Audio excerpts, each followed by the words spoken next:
December এসে বলে হিন্দু হটাও। আর কোথায় আছিস জিয়াদির বাচ্চা,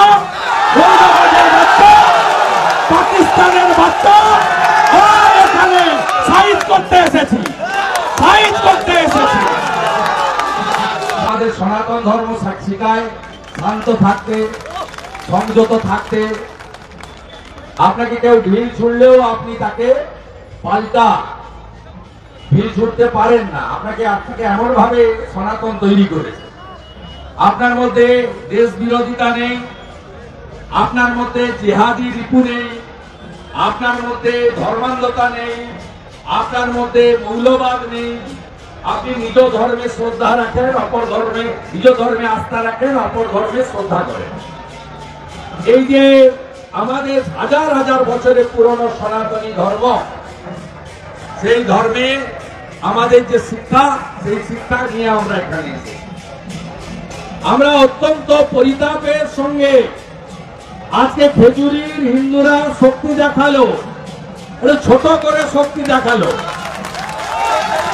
এই যে জিয়াদিরা এসেছিল 15ই ডিসেম্বর, পুলিশ বাবা পার করেগা হিসাব করে করে 15ই ডিসেম্বর এসে বলে হিন্দু হটাও। আর কোথায় আছিস জিয়াদির বাচ্চা, বাচ্চা, পাকিস্তানের বাচ্চা? এখানে সাইজ করতে এসেছি, সাইজ করতে এসেছি।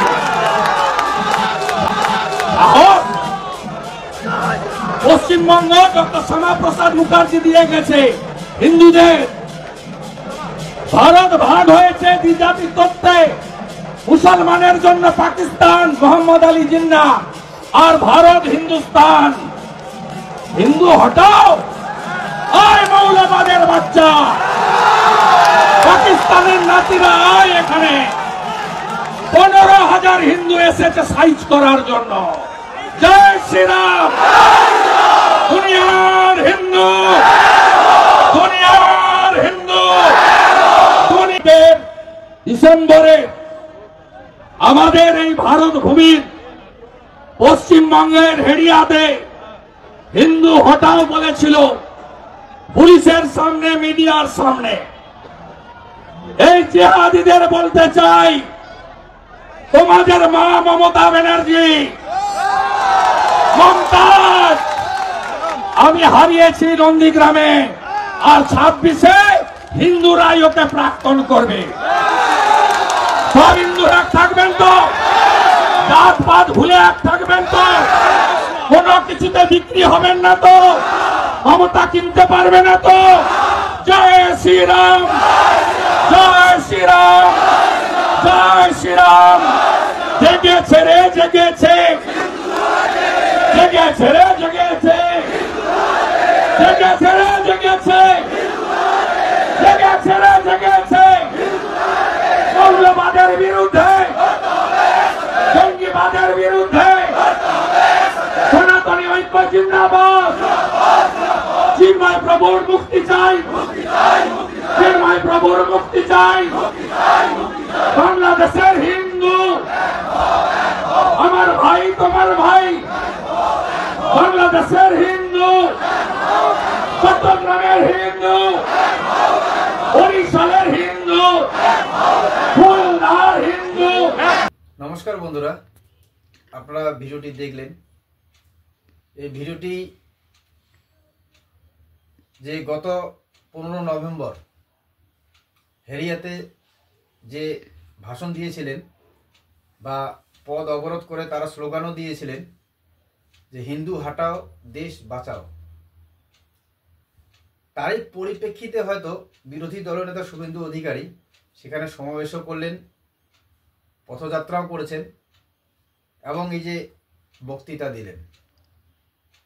তিনি জিহাদির বাচ্চা বলে তাদেরকে শায়েস্তা করার জন্য আসছি এবং পশ্চিমবঙ্গে পুলিশের সামনেই প্রেসের সামনে, ক্যামেরার সামনে তারা হিন্দু হাটাও দেশ বাঁচাও এরকম স্লোগান দিলেন, যার বিরোধিতা করে শুভেন্দু অধিকারী তিনি কিন্তু বক্তব্য দিলেন, আপনারা শুনলেন।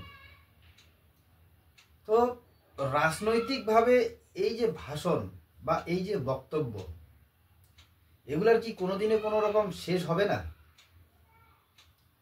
এবং এই সমস্ত জিনিস নজর রাখার দায়িত্ব কার?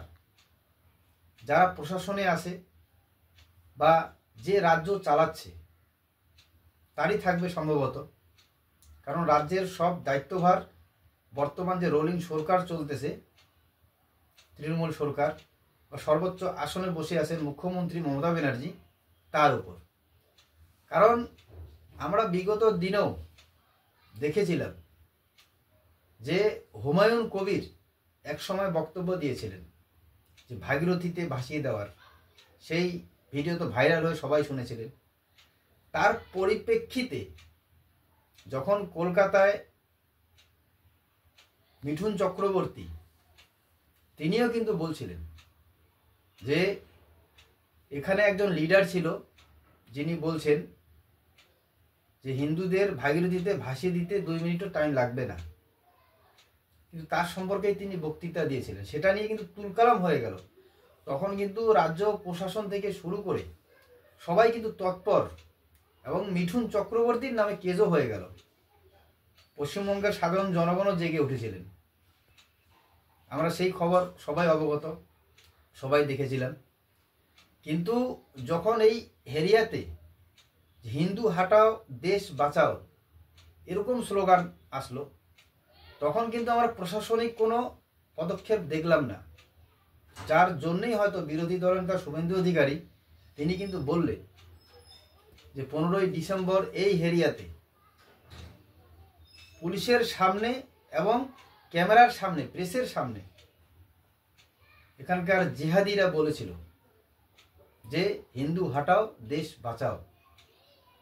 তিনি কিন্তু বললেন, শুনলেন আপনারা, যে এখন আসো, কে আসতেছ, আমি শায়েস্তা করার জন্য এসেছি। চিন্তা করেন, মানে বক্তব্য পাল্টা বক্তব্য, রাজনীতির বক্তব্যে সারা পশ্চিমবঙ্গে এখন সরগরম। কিন্তু আমি আমার ব্যক্তিগত মতে বলবো যে রাজনৈতিক বক্তব্য বা রাজনৈতিক স্লোগান কি এরকমই হওয়া উচিত? শুরু করতেছে যে রোলিং যার সরকার, টিএমসি বা তৃণমূল কংগ্রেস, তাদের দলেরই লোক, দলেরই কিছু লোক, অথচ যখন পাল্টা কিছু বক্তব্য হচ্ছে তখনই কিন্তু সরগরম হয়ে যাচ্ছে, বা কিছু কিছু বিরোধী নেতার নামে কেজও হয়ে যাচ্ছে এসব নিয়ে। তো এরকম করে আর কতদিন আটকায় রাখিস?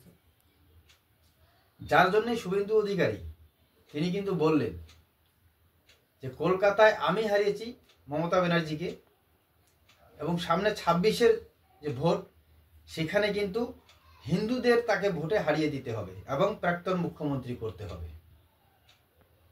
তো বন্ধুরা, আপনারা যে আগের যে বক্তব্য 15ই নভেম্বর সেটাও শুনলেন যে হিন্দু হাটাও দেশ বাঁচাও, এবং বিরোধী দলনেতা শুভেন্দু অধিকারীর যে পাল্টা বক্তব্য সেটাও শুনলেন। তো আপনারা আপনাদের ব্যক্তিগত মত কমেন্টে অবশ্যই জানাবেন। জয় হিন্দ, জয় বাংলা।